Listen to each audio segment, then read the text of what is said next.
The fluorescent lights hummed their monotonous tune across the emergency room of Mercy General Hospital, casting everything in that peculiar shade of clinical white that made time feel suspended. It was 7:43 p.m. on a Tuesday in November, and the waiting room held the usual collection of misery: a college student with a possible broken wrist, an elderly man clutching his chest, a mother rocking a feverish toddler. Emergency room nurse Sarah Mitchell had seen it all in her 15 years at Mercy General. She'd witnessed miracles and tragedies, held the hands of the dying, and celebrated the impossible recoveries. But nothing, absolutely nothing, had prepared her for what was about to walk through those automatic doors. She was updating a patient chart when she heard it, a sound that didn't belong in a hospital corridor: frantic, desperate barking, sharp and commanding, echoing through the sterile hallway with urgent intensity. Sarah's head snapped up just as the automatic entrance doors whooshed open. Time seemed to fracture into slow motion. A massive German shepherd burst through the entrance, his powerful body heaving with exhaustion. But it wasn't the dog that made Sarah's clipboard clatter to the floor, it was what he carried. Draped across the dog's broad shoulders, barely clinging to consciousness, was a little girl. She couldn't have been more than 7 years old. Her blonde hair, matted with blood and dirt, hung in tangles across the dog's dark fur. Her left arm dangled at an angle that made Sarah's stomach turn, clearly broken, possibly shattered. Blood streaked down the child's pale face from a gash above her eyebrow, and her lips had taken on a frightening bluish tint. "Oh my God," Sarah whispered, her training kicking in even as her mind struggled to process the impossible scene. The German shepherd didn't slow down. He moved with purpose, his intelligent brown eyes scanning the room with almost human awareness. Those eyes locked onto Sarah's, and in that moment she saw something that would haunt her forever: desperation, determination, and an unmistakable plea for help. The dog barked once, sharp, demanding help her.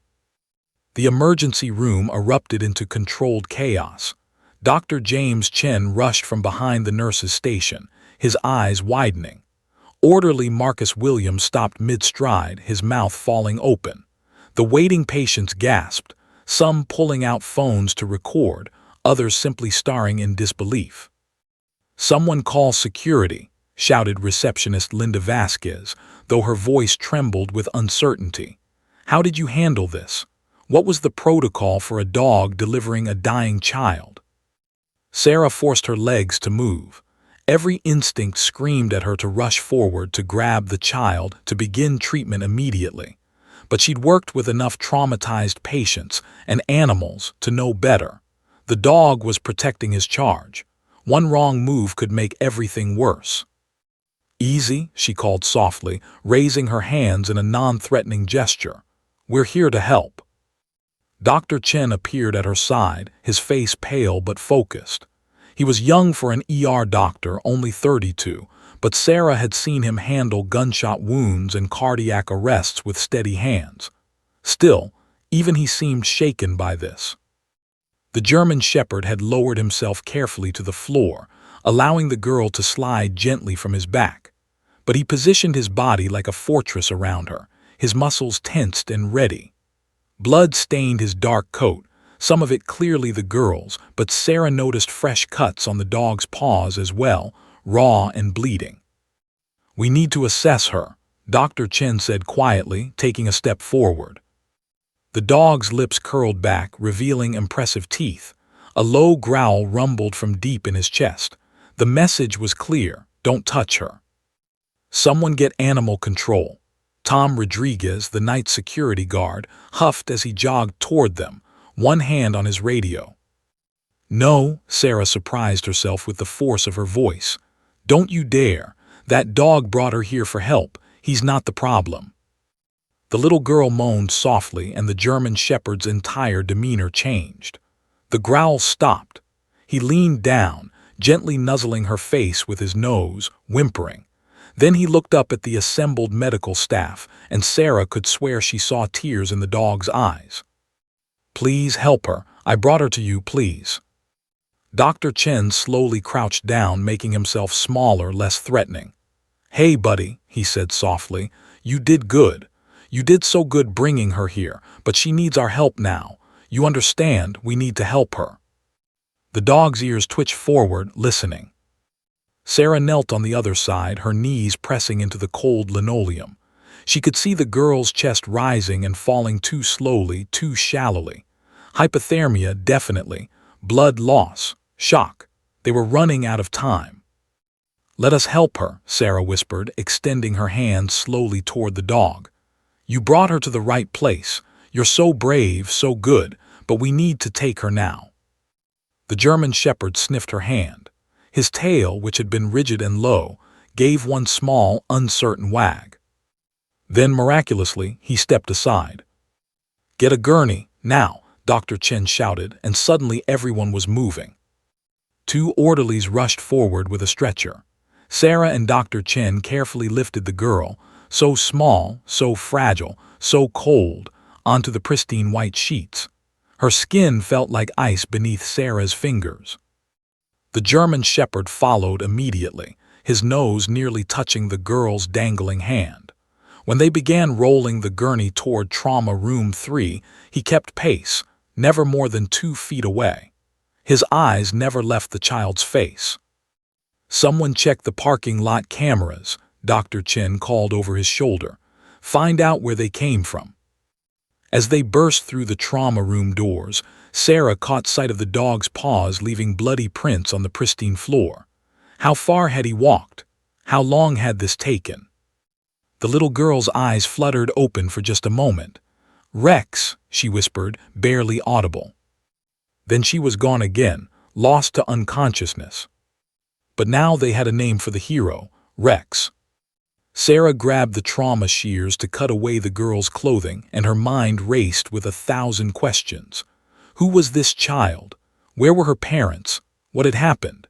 And how had a dog known to bring her to a hospital? The answers, she would soon discover, were more incredible than anyone could have imagined. Trauma Room 3 transformed into a hurricane of controlled medical chaos. The overhead lights blazed at full intensity, casting harsh shadows across the child's battered body as Dr. James Chen barked orders with machine gun precision. "Start 2 large-bore IVs. Give me a complete blood count, comprehensive metabolic panel, and type and cross for 4 units. His hands moved with practiced efficiency, checking pupils, palpating the abdomen, assessing the grotesque angle of the girl's left arm. Core temperature. 89.2, Sarah called out, her voice tight. Hypothermia. Severe hypothermia. The girl had been exposed to Montana's brutal November cold for God knows how long. Warm saline, warmed blankets, and someone get respiratory in here. Her O2 sat is only 87%. Dr. Chen leaned closer to examine the head wound. Possible concussion. We need a CT scan stat. But there was one significant problem with executing any of these orders efficiently. Rex, the German shepherd, had planted himself at the foot of the hospital bed like a furry sentinel, his massive body blocking the lower half of the trauma bay. Every time someone approached the girl's feet, his hackles rose. When respiratory therapist Monica Diaz tried to adjust the oxygen mask, Rex released a warning growl that made her jump back. "Dr. Chen, we can't work like this," Monica said, frustration and fear mingling in her voice. "That dog needs to go, now." "And how exactly do you propose we remove him?" Sarah countered, carefully inserting an IV line into the girl's right arm, the one that wasn't obviously shattered. "He's protecting her. Forcing him out could turn violent, and we don't have time for that." Tom Rodriguez stood in the doorway, hand hovering near his radio. "I can call animal control. They'll tranquilize him, remove him safely." "No," Dr. Chen's voice cut through the room like a blade. Everyone stopped. The young doctor straightened up, his dark eyes moving from the dog to the child and back again. "That dog walked 4 miles, maybe more, to bring her here. Look at his paws. They're shredded. He's exhausted, but he's still protecting her. That's not aggression. That's love." He moved slowly toward Rex, his hands visible and non-threatening. We need to work with him, not against him. James, we don't have time for dog psychology, Monica protested. This girl is critical. I know. Dr. Chen knelt beside Rex, bringing himself to the dog's eye level. The German shepherd's ears swiveled toward him, but his body remained tense, ready to defend. Hey, Rex, that's your name, right? The girl said it. Rex. At the sound of his name, the dog's tail gave one small, uncertain movement. Good boy, Rex, you're such a good boy. Dr. Chen's voice dropped to barely above a whisper. You brought her here because she needs help. You did your job, you did it perfectly, but now it's our turn. We're doctors, we help people. We're going to help her, but we need you to trust us. The dog whined, a high-pitched sound of distress that seemed almost human. His eyes darted to the girl's pale face, then back to Dr. Chen. Sarah watched, holding her breath. She'd seen Dr. Chen handle difficult patients, screaming family members, even violent drunks. But negotiating with a protective German shepherd, this was new territory for all of them. Tell you what, Dr. Chen continued, you can stay right here. We won't make you leave, but you have to let us work. Can you do that? Can you let us help her? For a long moment, Rex simply stared at him. Sarah could see the intelligence in those brown eyes, the internal struggle playing out. The dog looked at the girl again, then at all the medical equipment, the strange people in white coats, the beeping machines. Then slowly, Rex lowered himself to the floor. He didn't move away from the bed. His massive head still rested near the girl's dangling foot, but he'd stopped blocking access. Everyone move carefully, Dr. Chen instructed, rising to his feet. No sudden movements, talk calmly, and for God's sake be gentle with her. He's watching everything we do. The team resumed their work, but now with an unusual awareness. Sarah had never felt so scrutinized by a patient's family member, and Rex was, in every way that mattered, family. Linda Vasquez appeared in the doorway, slightly out of breath. I've got information, she announced, reading from a printout. Her backpack had a student ID. Emma Hartley, age 7. Lives at 4892 Mountain View Road with parents David and Rachel Hartley. I've been calling the house number for 10 minutes. No answer. Keep trying, Dr. Chen ordered, carefully manipulating Emma's broken arm. The bone had punctured through the skin, a compound fracture. She'd need surgery. And contact the sheriff. If no one's home, someone needs to do a welfare check. Already called, Tom Rodriguez confirmed from the doorway. Sheriff Santos is dispatching deputies now. Sarah wrapped warming blankets around Emma's small body, noting the various cuts and bruises. Some were clearly fresh from whatever accident had occurred, but others looked older. She caught Dr. Chen's eye and he nodded slightly. He'd seen them too. They'd need to document everything carefully, though Sarah's instincts told her these were the normal scrapes and bruises of an active child, not abuse.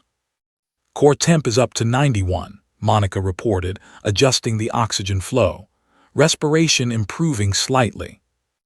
Good, let's get x-rays of that arm and get her up to CT, Dr. Chen said. And someone page orthopedics. Dr. Patterson needs to see this fracture. As if understanding that the immediate crisis had stabilized, Rex released a long, shuddering sigh. His tail thumped once against the floor, then fell silent. Sarah noticed his eyes beginning to droop with exhaustion. Somebody get this hero some water, she said softly, and food if we have any. Marcus Williams appeared moments later with a bowl of water and a handful of cafeteria ham slices. Rex lifted his head long enough to lap at the water gratefully, but he refused the food, his attention returning immediately to Emma. That's when Sarah noticed something that made her throat tighten. Rex's collar was torn. No, not torn. Cut. The leather showed clean slice marks where someone had deliberately cut it away, leaving only the part Emma must have been gripping. James, she whispered, showing him the collar. Her father cut this so she could hold on better. He knew what he was doing. He sent her for help. Dr. Chen's face paled, which means he's probably hurt too, possibly still out there. The phone on the wall rang sharply. Tom answered it, listened for a moment, then his face went white. Dr. Chen, Sheriff Santos, they found something at the Hartley property. Everyone froze. Truck accident. Single vehicle went off-road into a ravine.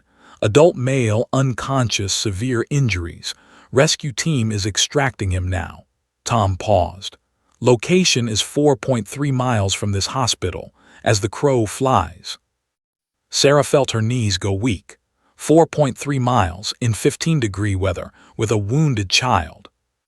She looked down at Rex, who had finally allowed his eyes to close, his breathing deep and exhausted. "You walked her 4 miles," Sarah whispered, kneeling to stroke his bloodied head. "Through the cold, with her holding onto your collar, you knew exactly where to go." Rex's tail moved slightly at her touch, but he didn't open his eyes. Dr. Chen stood in the center of the trauma room, staring at the German Shepherd with something like reverence. "That's impossible. Dogs don't. They can't." "He did," Sarah said simply. "Somehow he did." The monitors beeped steadily above them, Emma's vital signs slowly stabilizing. Outside the trauma room doors, they could hear the commotion as paramedics arrived with Emma's father. But in that moment, in Trauma Room 3, with a little girl fighting for her life and a heroic dog finally allowing himself to rest, everyone understood they'd witnessed something beyond explanation. They'd witnessed a miracle. Sheriff Maria Santos had been a law enforcement officer in Whitefish, Montana for 23 years. She'd investigated murders, missing persons, drug operations, and every type of accident imaginable in these unforgiving mountain roads. But standing in the emergency room at 8:47 p.m., watching security footage of a German Shepherd dragging a wounded child across a hospital parking lot, she felt something she rarely experienced anymore. "Play it again," she instructed Tom Rodriguez, who operated the hospital's security system from a cramped office near the main entrance. The grainy footage flickered to life. There, entering frame from the northeast corner, a large dark shape emerged from the tree line bordering the hospital property. As the shape moved under the parking lot lights, the image resolved into clarity. A German Shepherd, moving with visible exhaustion, supporting a small child who clutched desperately at his collar with her good arm. The dog didn't hesitate, didn't stop to rest. He moved with singular purpose toward the emergency entrance, adjusting his pace when the girl stumbled, allowing her to lean more heavily against him. "My God," Deputy Wayne Morrison breathed over Maria's shoulder. "How far did they come?" "That's what we're going to find out." Maria grabbed her radio. "All units, I need everyone available for a search grid starting from Mercy General, extending northeast along Highway 89 and surrounding areas. We're looking for an accident scene, possibly a vehicle off-road. One adult male unaccounted for." Her radio crackled immediately. "Sheriff, this is Unit 4. We're already at the Hartley residence on Mountain View Road. House is locked. No signs of forced entry, but there's a fresh oil stain in the driveway. Vehicle left recently." "Expand your search to nearby roads," Maria ordered. "Look for tire tracks leaving the pavement, broken guard rails, anything unusual." Back in the hospital, Sarah Mitchell had stepped out of the trauma room to update the sheriff. Her scrubs were stained with Emma's blood, and exhaustion lined her face. "The girl, Emma, she's stable for now. Compound fracture of the left radius and ulna, multiple lacerations, severe hypothermia, possible concussion. We're taking her to surgery in 20 minutes. Can she talk? Can she tell us what happened?" Sarah shook her head. "She's unconscious. She mumbled Rex once, but that's all we've gotten. Her body shut down to protect itself from the cold and trauma." "What about the dog?" "Still guarding her, won't leave her side." Sarah paused, her voice dropping. "Sheriff, look at his paws. They're torn to shreds. He walked on rough pavement, probably for miles. There's ice embedded in his fur, and he's got scratches consistent with moving through brush and possibly sliding down an embankment. Maria's radio exploded with static. "Sheriff, Unit 7 here, we've got something. Mile marker 42 on Highway 89 northeast of the Hartley property. Fresh tire marks leaving the road. Deep. Fast. We're checking the ravine now." Maria's pulse quickened. "I'm on my way. Send coordinates to my GPS." She turned to Sarah. "If Emma wakes up, call me immediately, and keep that dog safe. He might be the only witness we have." The drive to mile marker 42 took 12 minutes, though Maria pushed her cruiser well above the speed limit. The night had grown colder, temperature dropping to 12 degrees. Stars blazed overhead in the clear sky, beautiful and deadly. Without shelter, without help, a person could die of exposure in hours. Flashing red and blue lights strobed through the darkness as Maria pulled onto the shoulder. Deputy Morrison stood at the edge of the ravine, his flashlight beam cutting through the black void below. "Down there," he said grimly, pointing. Maria's flashlight joined his, and her stomach dropped. 30 feet below the road, a white pickup truck lay on its side against a cluster of pine trees. The driver's side was completely crushed, the windshield shattered into a spider web of cracks. The front end had accordion from impact. "Anyone could have survived that?" she asked, though she already knew the answer. "Rescue team is rappelling down now," Morrison replied. "But Sheriff, look at this." He directed his flashlight to a path through the snow leading from the ravine edge back toward the road. Not footprints exactly, but drag marks, disturbances in the frost. And there, Maria's breath caught, small handprints in the frozen mud at the ravine's lip. A child's hands grasping for purchase. "She climbed up," Maria whispered. "A 7-year-old with a broken arm climbed out of that ravine." "Not alone." Morrison pointed to parallel marks beside the handprints, paw prints, large ones. "The dog was with her." Below, shouts echoed up from the rescue team. "We've got him. Adult male, unconscious, pulse weak but present. We need a medevac now." Maria keyed her radio. "This is Sheriff Santos. Get life flight in the air. How bad is he?" The rescue team leader's voice crackled back. "Multiple injuries. Broken ribs, possible internal bleeding, head trauma. He's hypothermic, but he's alive. Barely." "Any ID?" "Wallet says David Hartley. Sheriff, there's something else. The passenger door is open. Looks like it was opened from the inside. And there's a child's booster seat in the back. Empty." Maria closed her eyes, piecing it together. David Hartley had somehow maintained consciousness long enough after the crash to unbuckle his daughter, open her door, and send her for help. Then he'd passed out, trapped in the wreckage. "How long has he been down there?" she asked. "Based on body temperature and the accident scene, at least 4 hours, maybe 5. 5 hours. In 12-degree weather, David Hartley should be dead." Morrison was studying the ground with his flashlight. "Sheriff, come look at this." A pattern in the snow became visible, a trail leading from the ravine toward the road. Not straight, but weaving. The marks of someone small and hurt being guided by something larger and determined. "They followed the highway," Maria said, realization dawning. "The dog knew to follow the highway toward town, 4 miles with a wounded child, in this cold." Her radio crackled again. This time it was Deputy Sarah Chen from town. "Sheriff, you need to hear this. I've been canvassing businesses along Highway 89. Got 3 witnesses who saw the dog and the girl." "Put them through." A new voice came on, elderly and shaking. "This is Henry Walsh. I saw them around 6 o'clock. I was closing up my farm stand. This big German shepherd was practically carrying a little girl. She was holding onto him, barely walking. I thought they lived nearby. I didn't realize." The old man's voice broke. "It's not your fault, Mr. Walsh," Maria said gently. "Did you see which direction they came from?" "Northeast, from up near the ravine area. "Sheriff, that dog," he stopped at the intersection, actually sat down and waited for traffic to clear before crossing, like he knew, like he understood. Another witness, a truck driver named Miguel Torres, reported seeing them at 4:30 p.m., nearly 2 hours earlier than Henry Walsh.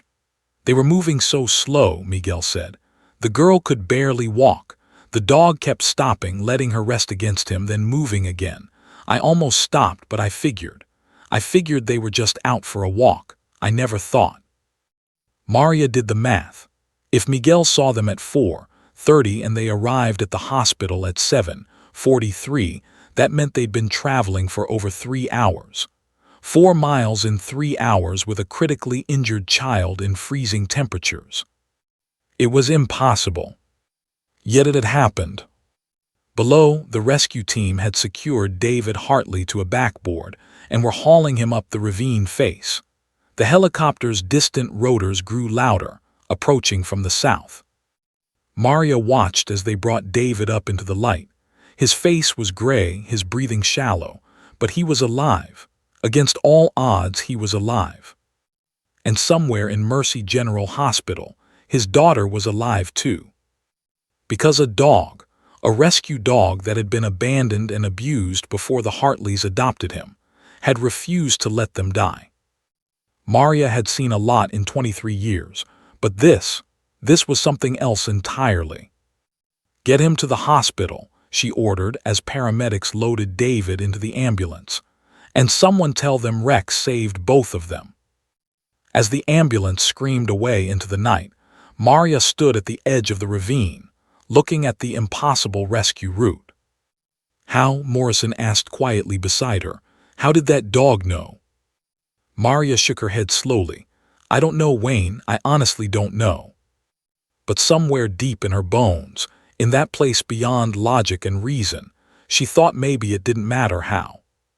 Some things were simply meant to be miracles. And tonight, on a frozen Montana highway, a miracle had walked on 4 legs. By midnight, Sheriff Maria Santos had converted the hospital's conference room into a makeshift command center. A large map of Whitefish and surrounding areas covered one wall, pins and string marking the route Rex and Emma had traveled. With each new witness testimony, each piece of evidence, the picture became clearer and more impossible. "Let's go through this chronologically," Maria said, addressing the assembled deputies, hospital staff, and witnesses who'd agreed to come in. "Start from the beginning." Deputy Morrison pulled up the accident reconstruction report on his laptop. Based on skid marks and impact damage, the accident occurred at approximately 3:47 p.m. at mile marker 42. David Hartley's truck hit black ice on a curve, lost control, and went through the guard rail into the ravine. Dr. Patricia Mendoza, the dog behaviorist who'd driven up from Colorado after hearing about the story on the news scanner, leaned forward. "What happened immediately after impact?" "David Hartley regained consciousness briefly," Maria explained. "Long enough to unbuckle Emma, open her door, and, we believe, tell her to find help. His wallet had a photo of Rex. We think he told Emma to take the dog." "How badly was Emma injured at that point?" Patricia asked. Dr. Chen, who joined them after stabilizing both Emma and her father, consulted his notes. "Compound fracture of the left arm, sustained during impact. Multiple lacerations, likely from broken glass. She was already going into shock, and hypothermia would have begun setting in within 15 minutes of leaving the heated vehicle." Patricia shook her head in amazement, and she climbed out of a 30-foot ravine. "Not alone."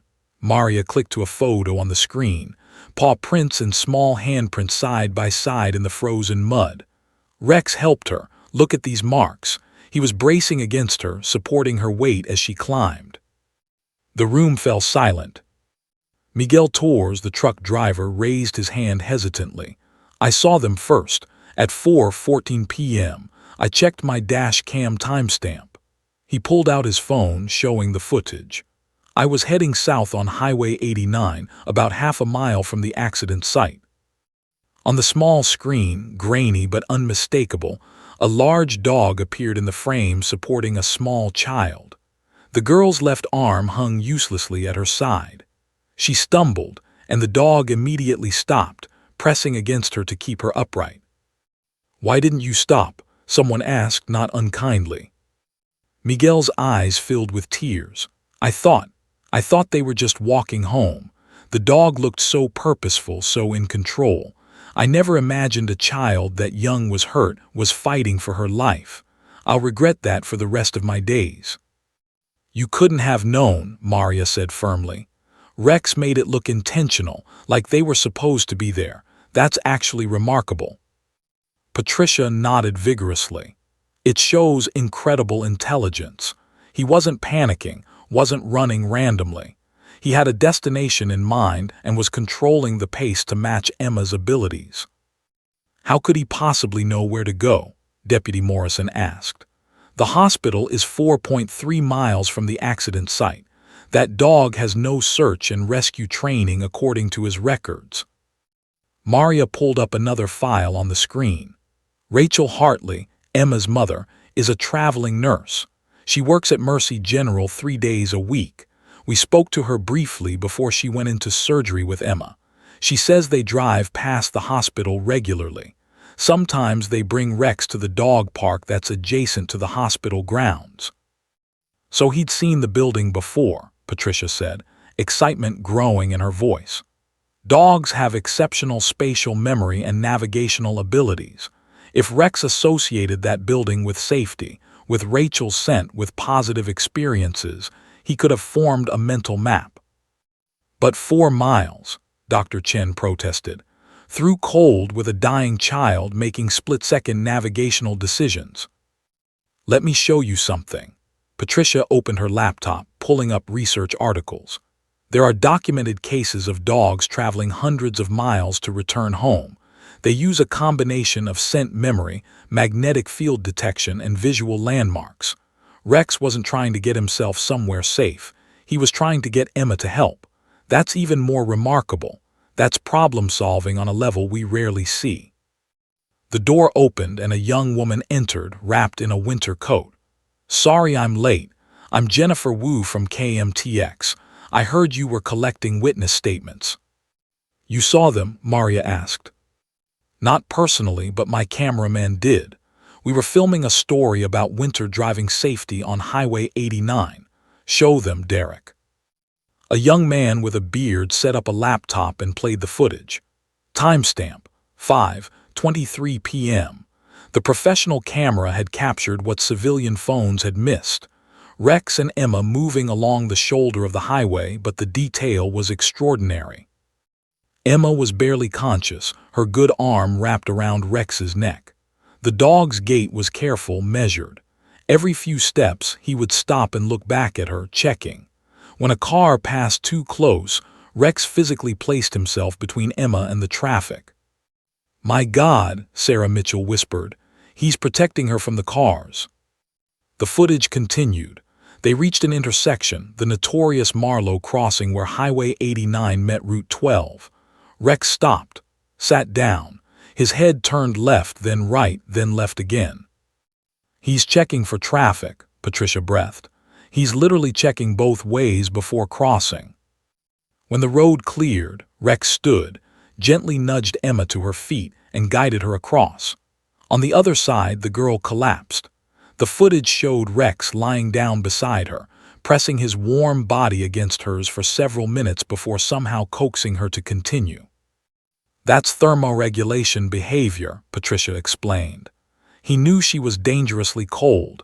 He was trying to warm her." Henry Walsh, the elderly farmer, spoke up next.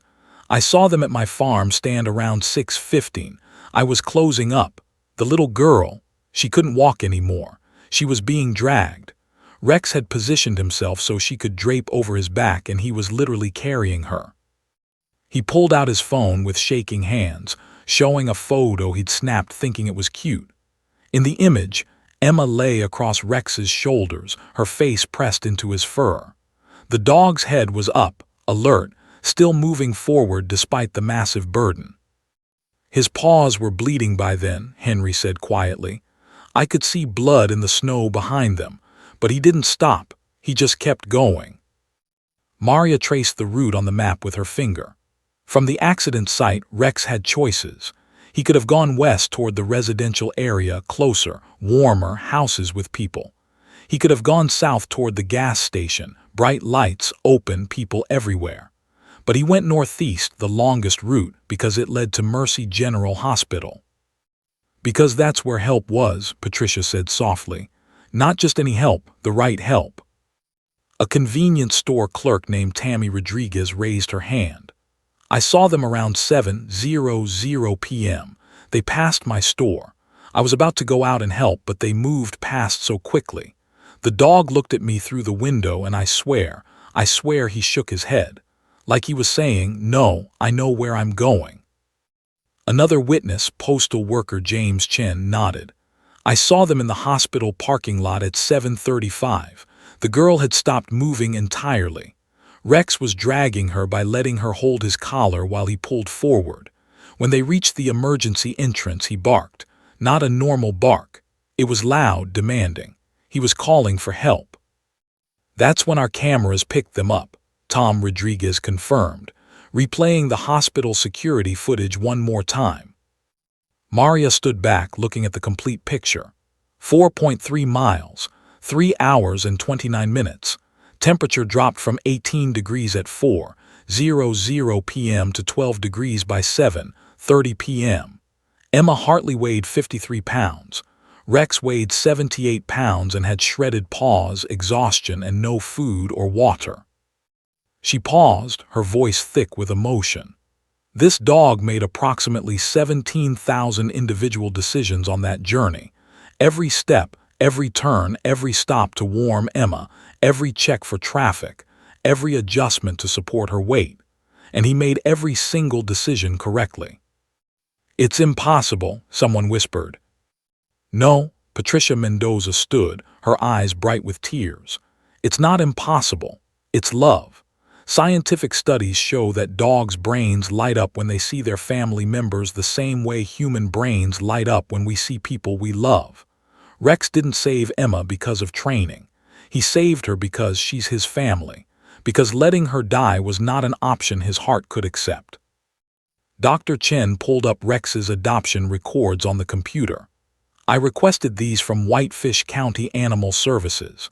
Rex was found abandoned on the side of Route 12 2 years ago. Severe malnutrition, cigarette burns, signs of beating. He was aggressive, terrified, unadoptable. Until the Hartleys, Sarah said softly. Until the Hartleys, Dr. Chen confirmed. Rachel and David worked with him for months. Slow, patient rehabilitation. Emma was 5 when they adopted Rex. According to the shelter notes, she was the one who broke through to him. She'd sit and read him stories. The room was silent, except for the soft hum of fluorescent lights. So the family that saved him from death, Maria said slowly, was saved by him in return. Patricia nodded. That's exactly what happened. Outside the conference room window, dawn was beginning to break over the Montana mountains, painting the snow-covered peaks in shades of pink and gold.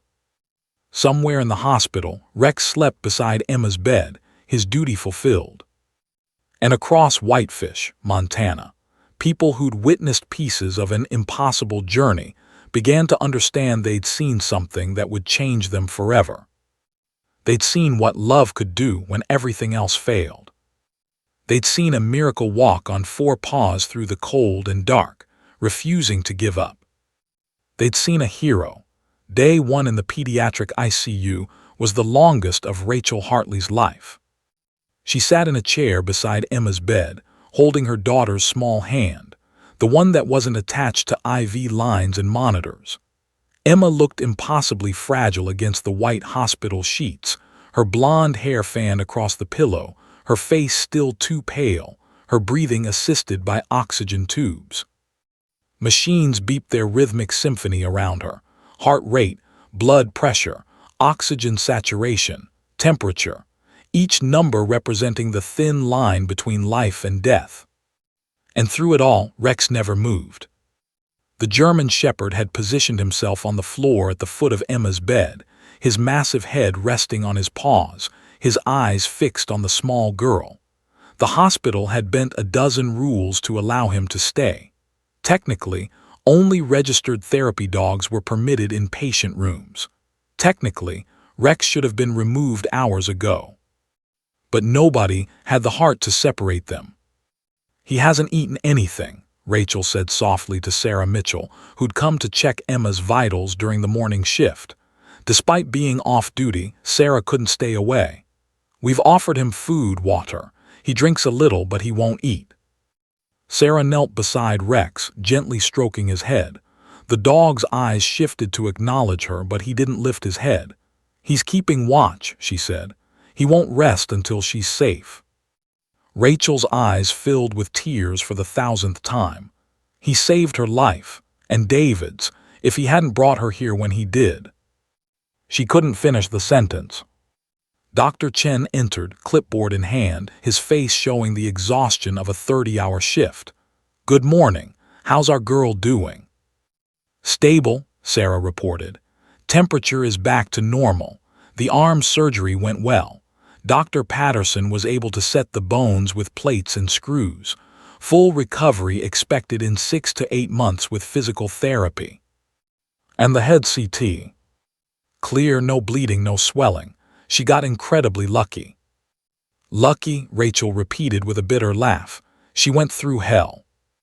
"But she survived," Dr. Chen said gently, "because of Rex, and because she's a fighter just like her parents." Down the hall in another ICU room, David Hartley was also stable. 3 broken ribs, a fractured collarbone, severe concussion, and hypothermia. He'd regained consciousness briefly at dawn, his first words, "Emma, Rex." When told they were both alive, he'd wept. The morning wore on. Nurses rotated through, checking vitals, adjusting medications, speaking in soft voices. Hospital chaplain Father Michael O'Brien stopped by to offer prayers. Even hospital administrator Linda Vasquez came, carrying a stuffed teddy bear for Emma and a new collar for Rex, soft leather with Emma's name embroidered on it. "For when she wakes up," Linda said, her voice thick, "so she knows he's hers forever." It was 2:37 p.m. when something extraordinary happened. Kevin Patterson, the night shift nurse who'd stayed over to help with the surge of patients, was updating Emma's chart when Rex suddenly lifted his head. His ears swiveled forward, alert. A low whine escaped his throat. "What's wrong, boy?" Kevin asked, glancing at the monitors. Everything looked normal. Rex stood up, placing his front paws on the bed frame. His whine grew more insistent. He nudged Emma's foot with his nose, then looked directly at Kevin, then back to Emma. "Sarah," Kevin called, "something's wrong with Rex." Sarah rushed in from the hallway. "What's happening?" "I don't know, he just got agitated, but the monitors." The oxygen saturation alarm shrieked to life. Emma's O2 level had dropped from 98 to 89 in seconds. Her breathing had become shallow, labored. "She's in distress." Sarah grabbed the call button. "I need respiratory in here now." Monica Diaz, the respiratory therapist, sprinted into the room. Together, they adjusted Emma's oxygen flow, repositioned her head, checked for airway obstruction. Within 2 minutes, Emma's levels stabilized. Crisis averted. Sarah stood back, her heart pounding, and looked at Rex. The dog had settled back down, his head once again on his paws, watching Emma breathe normally. "Kevin," Sarah said slowly, "how long before the alarm went off did Rex react?" Kevin checked his watch, thinking back. "Maybe 30 seconds, 45. "He knew," Sarah whispered. "Before the machines, he knew something was wrong." Kevin shook his head in disbelief. "That's not possible. How could?" "I don't know, but I'm documenting it." Sarah pulled out her phone, making detailed notes. Time, Rex's behavior, time of alarm, everything. "You think it'll happen again?" Monica asked. "I think we need to watch," Sarah replied. It happened again at 6:15 p.m. This time Sarah was in the room when Rex's behavior changed. He'd been sleeping, truly sleeping for the first time in 36 hours, when suddenly his eyes snapped open. His ears went back. He stood, moved closer to Emma's head and began whining softly. Sarah immediately checked the monitors. Everything normal. "What is it, Rex? What do you sense?" 20 seconds later, Emma's heart rate spiked. 140, 152, 165.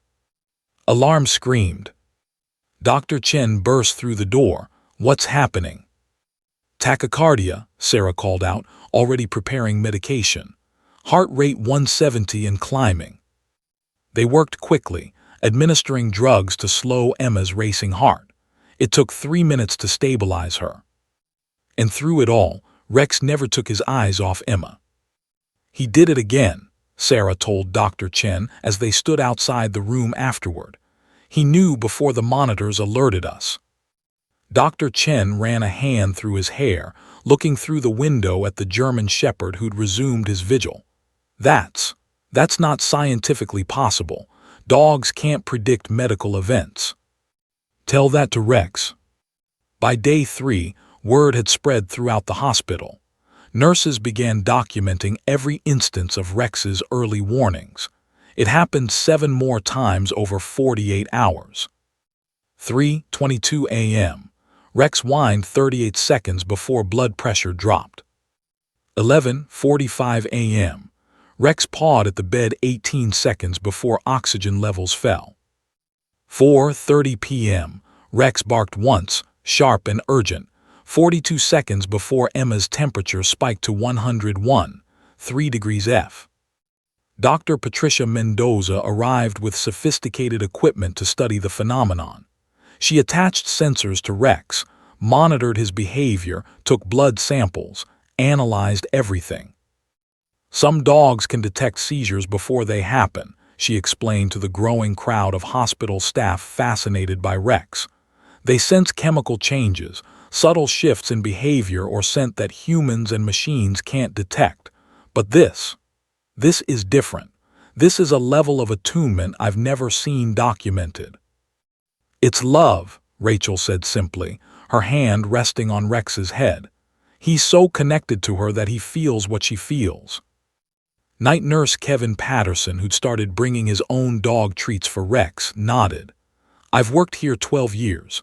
I've seen therapy dogs, service dogs, emotional support animals.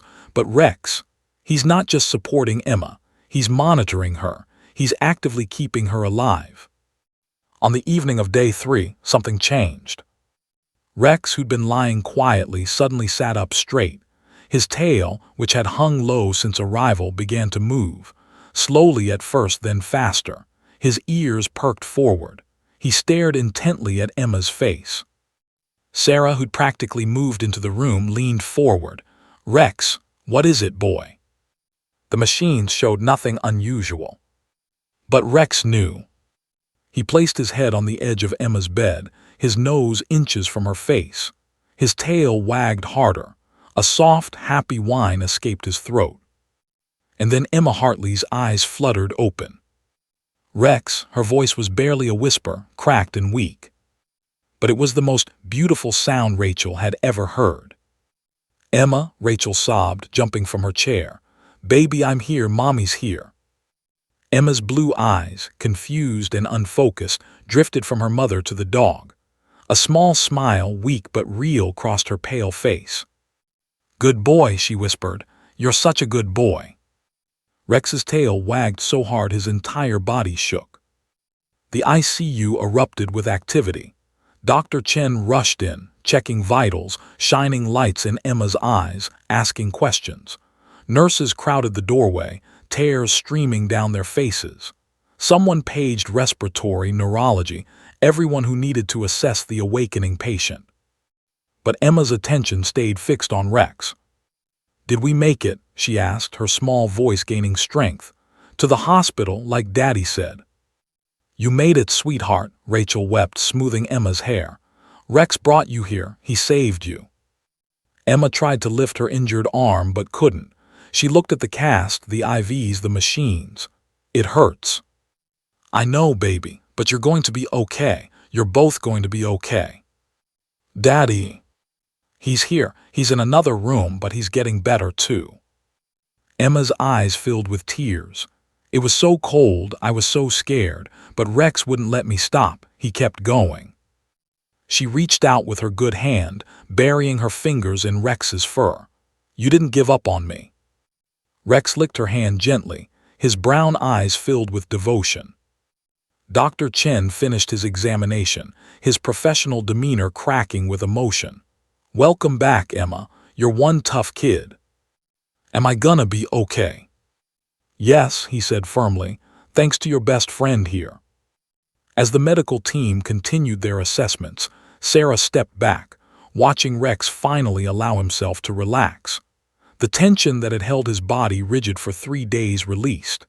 He laid his head on Emma's bed, closed his eyes, and released a long, deep sigh. His job was done. She was awake, she was talking, she was going to live. Kevin Patterson wiped his eyes. I've never seen anything like that. None of us have, Sarah agreed softly, and none of us ever will again. But she was wrong. What they'd witnessed was just the beginning of Rex's story. And the world was about to hear it. Jennifer Wu from KMTX had been a local news reporter for 8 years, covering city council meetings, high school football games, and the occasional barn fire. She'd never broken a national story, never had anything go beyond Montana's borders. Until Friday evening at 6:00 p.m. when her segment about Rex aired. She'd kept it simple. Security footage of Rex bringing Emma to the hospital. Interview clips with Sheriff Santos and Dr. Chen.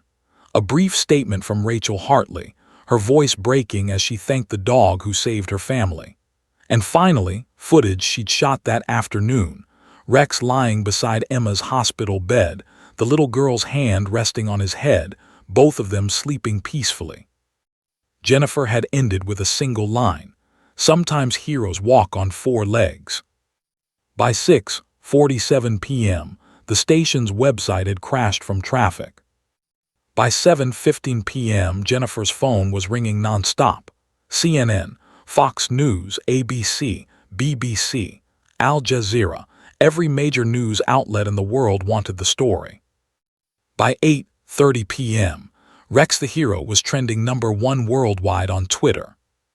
This is insane, Jennifer breathed, scrolling through her notifications in the KMTX newsroom. I've got 300,000 followers.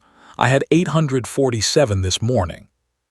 Her producer, Mike Davidson, stared at the view counter on their YouTube video. 4 million views in 2 hours. Jennifer, this is beyond viral. This is a phenomenon. On Twitter, the posts poured in. At Dog Lover Sarah, I'm sobbing. This dog walked 4 miles with a dying child, 4 miles, loudly broken red Rex the Hero. At News Junkie Jack, German Shepherd saves 7-year-old by bringing her to hospital.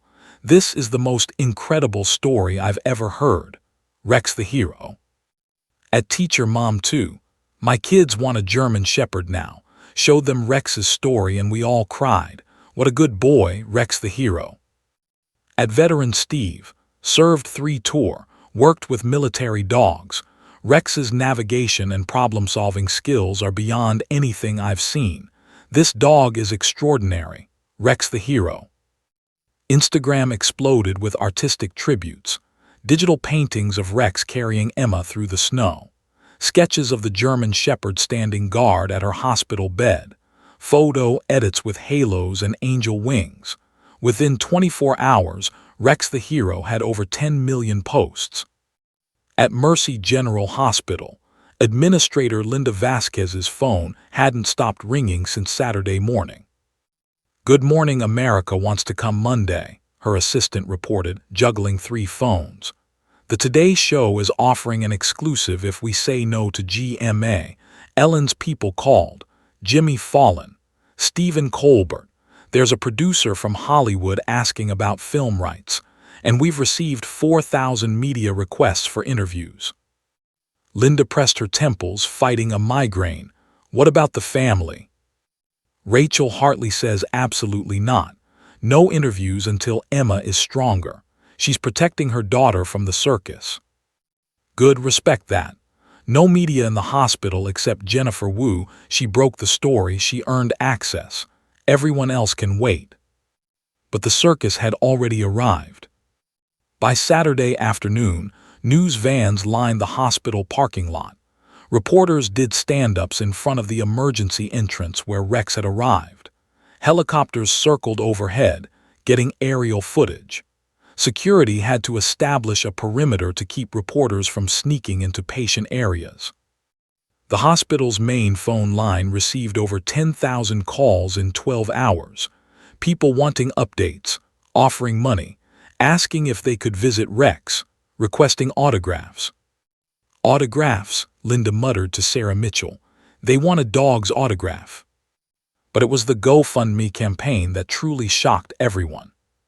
Sarah had created it Friday evening with a modest goal, $10,000 to help the Hartley family with medical bills. She'd posted it to her personal Facebook with maybe 200 friends.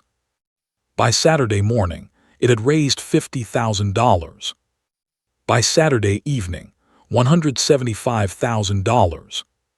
By Sunday morning, $387,000. This is insane, Sarah whispered, refreshing the page every few minutes. The average donation is $25, but look, someone gave $10,000 and another $5,000. Sarah McLachlan donated, the singer. She left a message, for Rex, a true angel. The comments section had become a digital memorial to heroic dogs. My German Shepherd saved my son from drowning. These dogs are angels. Rex reminds me of my childhood dog who protected me from an abusive parent. Dogs know. They always know. Lost my service dog last year. Seeing Rex's devotion is healing my heart. Thank you for sharing this story. I'm a veteran with PTSD. My dog saved my life too. Not all heroes wear capes, some wear fur. Blue Paw. On Sunday afternoon, Dr. Patricia Mendoza held a press conference in the hospital's media room. Over 50 reporters crowded in, cameras rolling, notepads ready. I've spent 20 years studying canine behavior, Patricia began, her research displayed on screens behind her. I've documented remarkable cases of dogs detecting seizures, alerting to diabetic episodes, sensing cancer. But Rex's case is unprecedented in scientific literature. She clicked through slides showing Rex's journey mapped on GPS. This dog made complex navigational decisions across 4.3 miles of unfamiliar terrain in life-threatening conditions. He assessed traffic patterns, chose optimal routes, regulated his pace to match Emma's declining strength, and demonstrated thermoregulation knowledge by stopping to warm her. A reporter raised his hand. Dr. Mendoza, how is this possible without training? That's the remarkable part.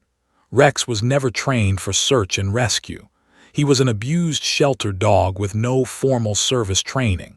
What we're seeing is pure instinct combined with extraordinary intelligence and an unbreakable bond with his family. Can you explain the medical monitoring behavior? Another reporter asked. Reports say he predicted Emma's medical events before the machines detected them. Patricia nodded.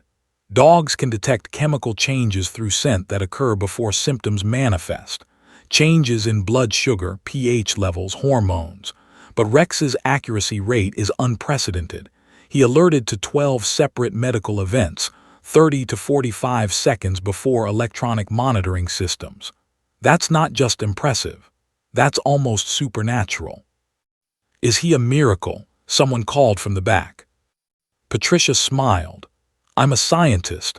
I don't use that word lightly. But if you define a miracle as something that defies explanation while producing an impossible outcome, then yes, Rex is a miracle.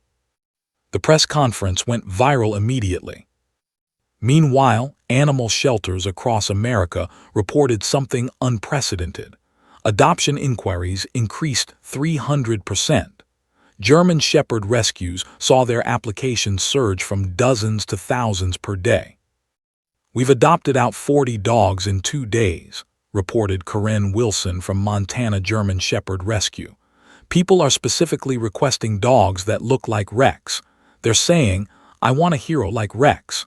We've had to tell them, Rex isn't special because he's a German Shepherd. He's special because someone gave an abused, broken dog a second chance." In Emma's hospital room, oblivious to the global phenomenon, the little girl was recovering steadily. Her arm hurt, but the doctors said she'd heal completely. Her father, David, had been moved to a regular room and would recover fully. Rachel sat beside Emma's bed, scrolling through messages on her phone. Thousands of them, from all over the world. "Mommy," Emma asked, her voice still weak but clearer each day, "why are there so many people outside?" Rachel looked at her daughter, at Rex sleeping peacefully on the floor, and struggled to find words. "Because what Rex did was very special, sweetheart. He saved your life. And when people hear about something that's special, something that shows how good the world can be, they want to be part of it." "But he just did what dogs do," Emma said simply. "He protected me. That's what family does." Rachel felt tears welling up. "Yes, baby, that's exactly what family does." Outside, the media circus continued. Inside, a family healed. On Monday morning, Good Morning America ran a 12-minute segment. The video of Rex bringing Emma to the hospital was watched by 18 million people during the morning show alone. By Monday afternoon, the GoFundMe had crossed $500,000. By Monday evening, Rex was the most famous dog in the world. But fame meant nothing to a German Shepherd lying beside a 7-year-old girl, keeping watch, keeping guard, keeping the promise he'd made on a frozen highway. To never give up. To bring her home. To be simply her hero. Sarah Mitchell stood at the nurse's station, watching CNN's coverage of the story on the break room TV. Robin Roberts was interviewing a dog trainer who was trying to explain Rex's abilities. "You know what's amazing?" Sarah said to Kevin Patterson beside her. "In all this media coverage, all these experts, all these millions of people talking about Rex, nobody has mentioned the most important part." "What's that?" Sarah pointed to Rex's adoption records displayed on the screen. 2 years ago, Rex was hours away from being euthanized. He was aggressive, unadoptable, broken. The Hartleys were his last chance. They saved him first. Kevin nodded slowly, and he remembered. "He remembered," Sarah agreed. "That's the real story. Not just that a dog saved a child, but that a rescued dog given love and a second chance gave everything back. That's the miracle." On the TV screen, the footage replayed for the millionth time. Rex walking through those automatic doors, carrying Emma to safety. The world watched. And the world wept. Because sometimes, in a world full of darkness, a light walks in on 4 paws and reminds us what love truly means. 3 weeks after the accident, Emma Hartley took her first steps without assistance. It was a Tuesday morning in December, early enough that frost still painted patterns on the hospital windows. Rachel stood at one end of the physical therapy room, arms outstretched. Physical therapist Amanda Rogers stood at the other end, ready to catch Emma if she fell. And Rex, always Rex, walked beside Emma, matching her pace perfectly. "You can do this, sweetheart," Rachel encouraged, her voice thick with emotion. "Just like we practiced." Emma's left arm remained in a cast, held against her chest in a sling. The compound fracture was healing well, but Dr. Patterson had warned it would be months before she regained full strength. Her body still bore the marks of her ordeal, fatting bruises on her legs, healing cuts on her face, a nasty scar above her eyebrow that would probably never fully disappear. But she was alive, and she was walking. "Come on, Rex," Emma whispered to the German Shepherd. "Walk with me." They moved together across the blue therapy mats. Emma's steps were uncertain, shaky. The hypothermia had damaged nerve endings in her feet, causing numbness and tingling that made balance difficult. She stumbled once, and Rex immediately braced against her, his solid body providing support. "Good boy," Amanda praised. "Rex, you're better than any therapy equipment we have." When Emma finally reached Rachel's arms, both mother and daughter were crying. Rachel pulled Emma into a gentle hug, careful of the injured arm, and whispered, "I'm so proud of you, baby, so proud." "Rex helped," Emma said simply, as if that explained everything. And maybe it did. Down the hall in room 347, David Hartley was having his own moment of triumph. After 2 weeks in intensive care and another week in recovery, he was finally sitting up without assistance, his broken ribs wrapped tightly in bandages, his concussion symptoms fading. Sheriff Maria Santos sat beside his bed, notepad open, recording his official statement about the accident. "I remember everything now," David said, his voice rough with emotion.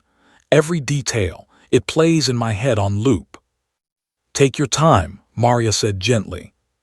"We were coming back from Emma's piano lesson in town. It was around 3:30, maybe 3:45. I saw the ice patch too late, black ice invisible on the road. The truck started to spin. I tried to correct, but—" He closed his eyes, reliving the horror. "We went through the guardrail. The truck rolled twice before hitting the trees. The impact, God, the sound," Emma was screaming. He stopped, composing himself. "When I came to, I don't know how long it was, minutes maybe. The truck was on its side.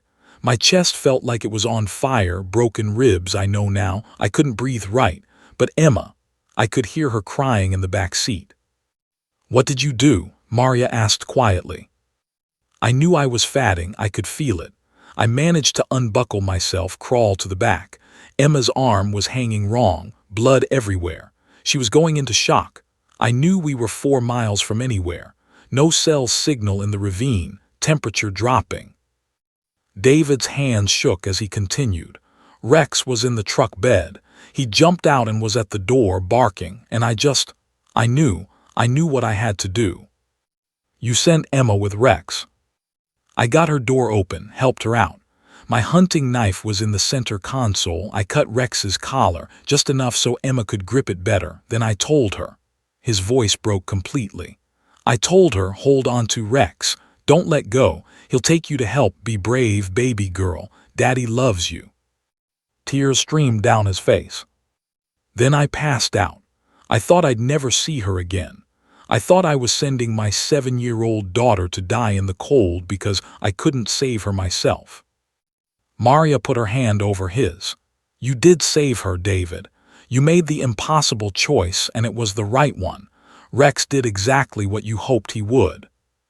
"He did more than I could have dreamed. 4 miles, in that cold, keeping her alive."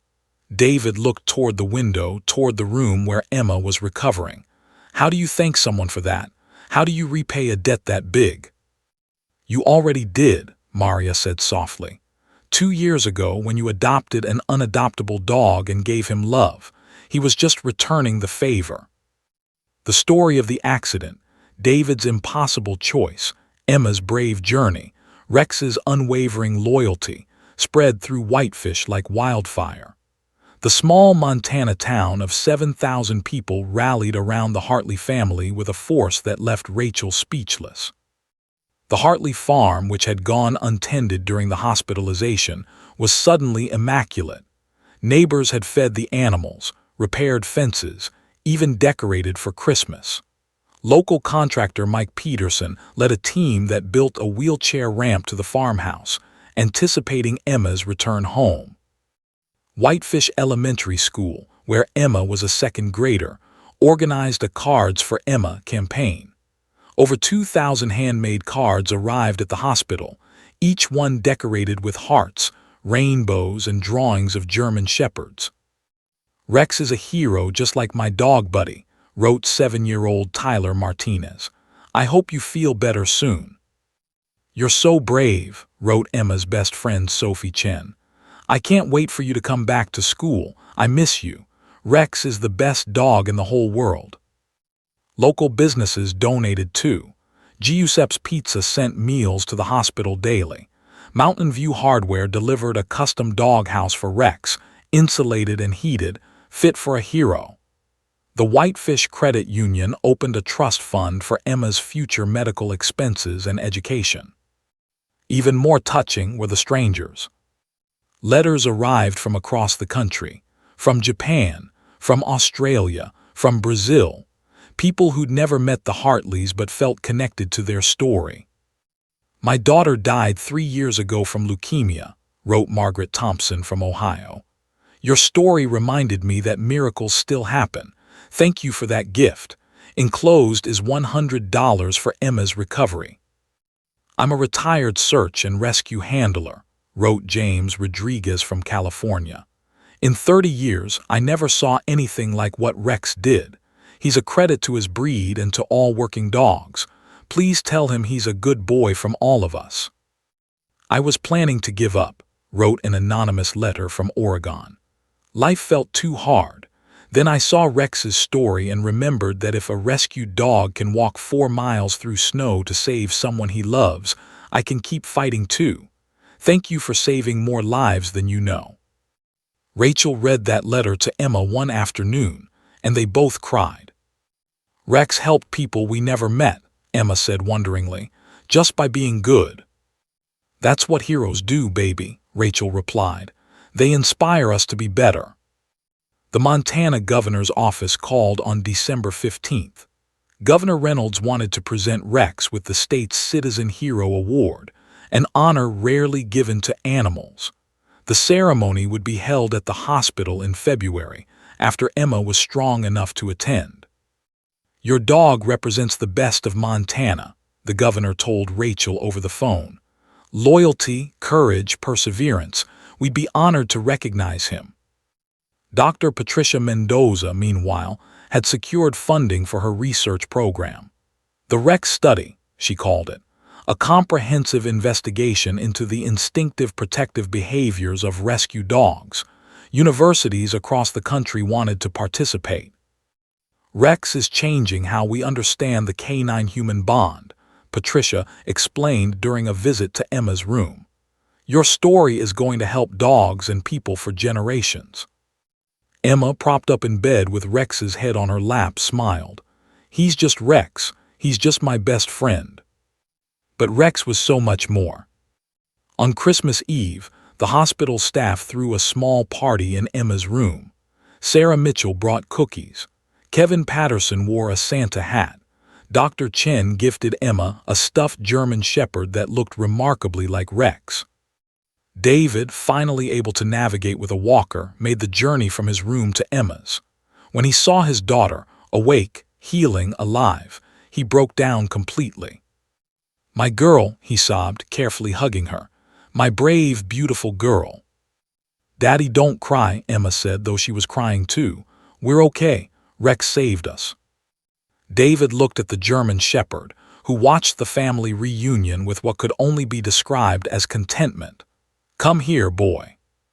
Rex approached slowly, and David wrapped one arm around the dog's neck. Thank you, David whispered into Rex's fur. Thank you for bringing her back to me. Thank you for not giving up. Thank you for being our miracle. Rex's tail wagged slowly, and he licked David's face once, gentle, understanding, accepting the gratitude with quiet dignity. Outside the window, snow began to fall on Whitefish, Montana. Christmas lights twinkled across the hospital grounds. Families gathered in warmth and love. And in room 312, a family that had been broken was becoming whole again. Because a dog with a tragic past had refused to let their story end in tragedy. Because love in its purest form knew no limits. Because heroes sometimes walked on 4 paws and asked for nothing in return, except the chance to protect those they loved. Emma fell asleep that night with her good hand buried in Rex's fur, her parents on either side of her bed, and the whole world watching their miracle unfold. Tomorrow would bring new challenges, physical therapy, healing, recovery. But tonight they were together. And that was everything. Claude is AI and can make mistakes. Please double-check responses. February 14th arrived with crystal-clear skis over Whitefish, Montana.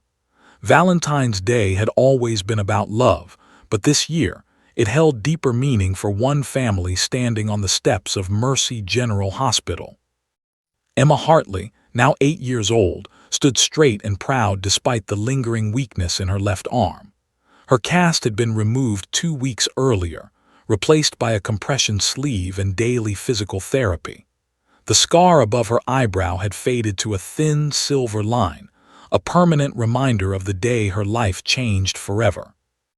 Beside her stood David, fully recovered except for occasional aches when the weather turned cold.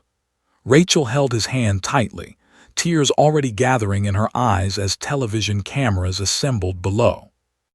And Rex sat perfectly still at Emma's side, his new collar gleaming in the winter sun.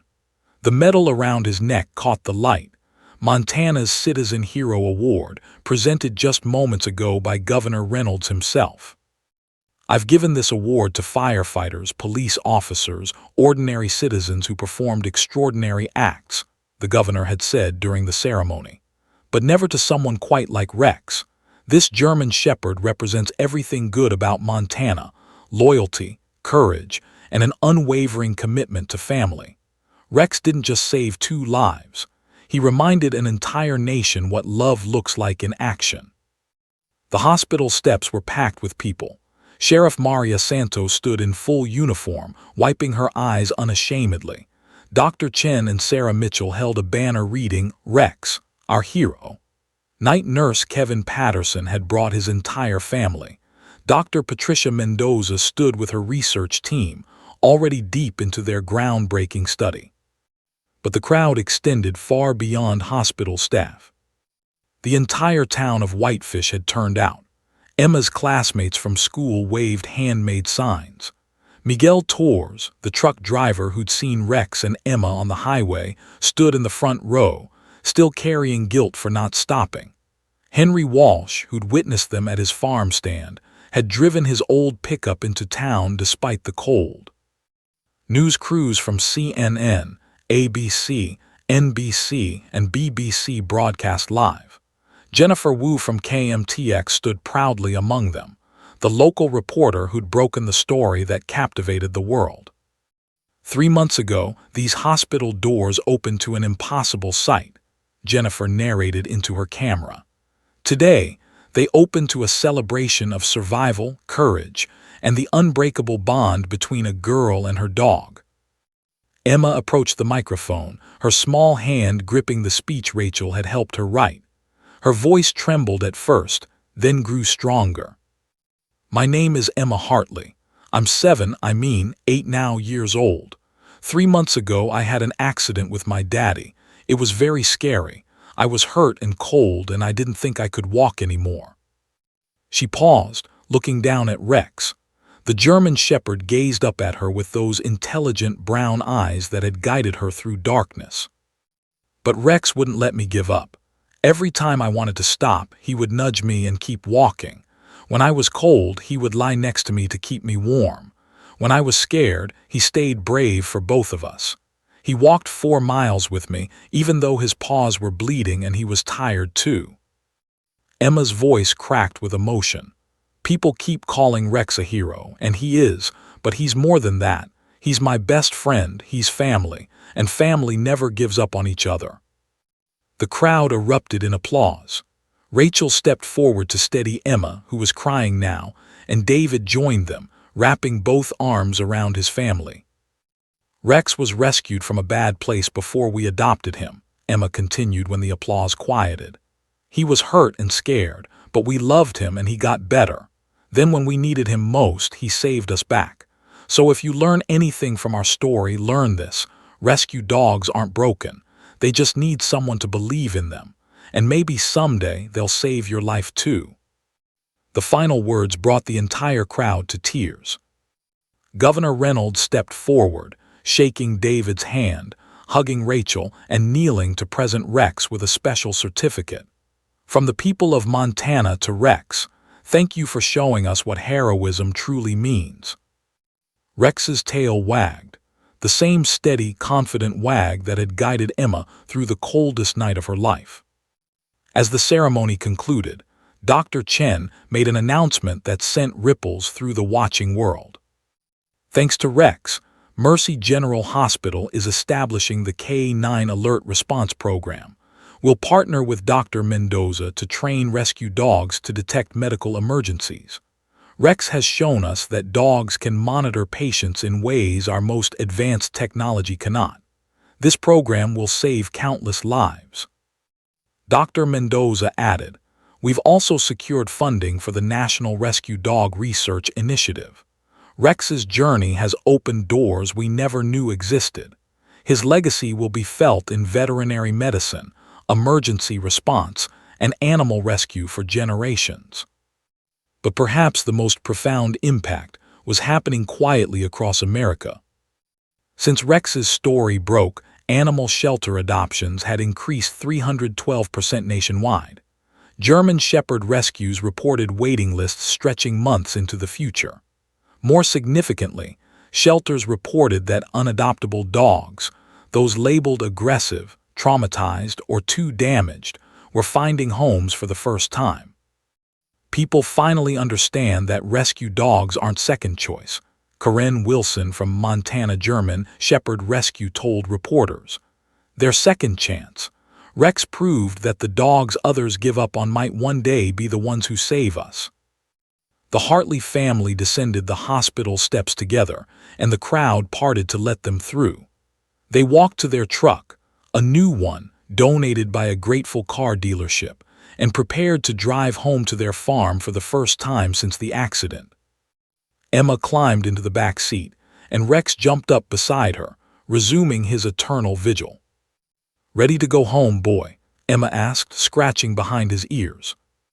Rex's tail wagged as David started the engine. As they drove away from Mercy General, Rachel looked back at the hospital, the place where their nightmare had ended and their miracle had begun. "What are you thinking?" David asked softly. "That we almost lost everything, and a dog we rescued 2 years ago gave it all back." David reached over and squeezed her hand. "He didn't just save them, you know. He saved me too. When I was lying in that ravine, thinking I'd sent Emma to die alone, I prayed. I prayed that somehow, someway, Rex would understand. And he did." In the back seat, Emma had fallen asleep against Rex's side, her breathing deep and peaceful. The German Shepherd kept watch as always, his eyes scanning the road ahead, alert for any danger that might threaten his family. The Montana landscape rolled past, snow-covered mountains, endless sky, the kind of wild beauty that demanded courage from those who called it home. Rex had that courage. He'd had it when he was abandoned and abused, surviving until the right family found him. He'd had it when disaster struck, making impossible decisions that saved 2 lives. He had it still. In every moment he stood guard over the little girl who'd shown him what love meant. 3 months had passed since that terrible November night. 3 months of recovery, revelation, and redemption. The scars remained on Emma's arm, on David's chest, on Rex's paws, but scars told stories, and this story was worth telling. It was a story about a truck accident on a frozen highway, about a father's impossible choice, about a child's courage, about a dog who refused to accept defeat. But more than anything, it was a story about love, the kind that walks 4 miles through darkness, the kind that never gives up, the kind that transforms broken things into miracles.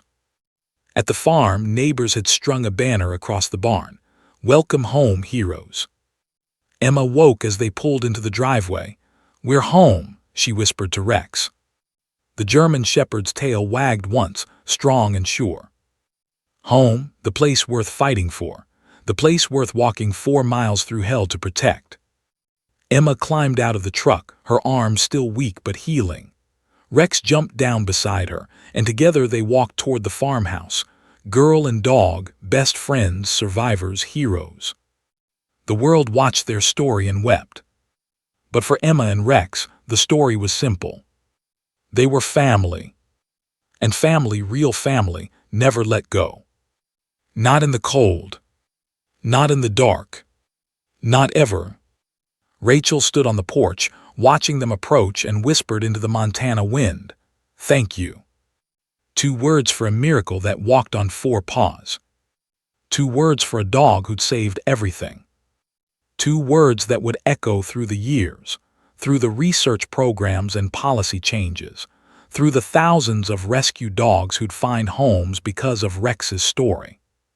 Thank you for reminding us that heroes don't always look like we expect, for showing us that second chances matter, for proving that love, true, pure, unconditional love, can accomplish the impossible.